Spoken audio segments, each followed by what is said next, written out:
фирӯз қалавуров шаҳрванди тоҷикистон ки барои омодагӣ ба анҷоми амали террористӣ дар калисои қазони санкт петербург муттаҳам мешавад аз болои ҳукми боздошт шикоят кардааст. дар ин бора рӯзи 26 декабр ба расонаҳо маркази матбуотии додгоҳи санкт петербург хабар додааст. рӯзи 17 декабр додгоҳ ҳукм карда буд ки фирӯз қалавуров ҳамроҳ бо шомил омаргаҷиев аз доғистон ва алисхан эсмурзиев аз ингушистон то 14 январ дар боздошт мемонанд.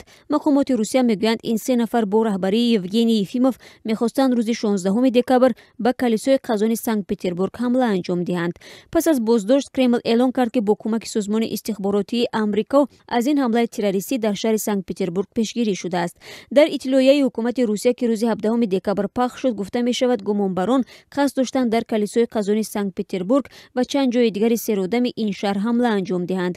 то ҳанӯз ҳеҷ мақоми интизомӣ дар тоҷикистон дар бораи ҳуввияти фирӯз қалавуров изҳори назар накарда вуҷуди чунин шаҳрванд сокини кадом минтақаи кишвар буданд ва ҷузъиёти дигари марбут ба шахсияти ӯро шарҳ намедиҳанд.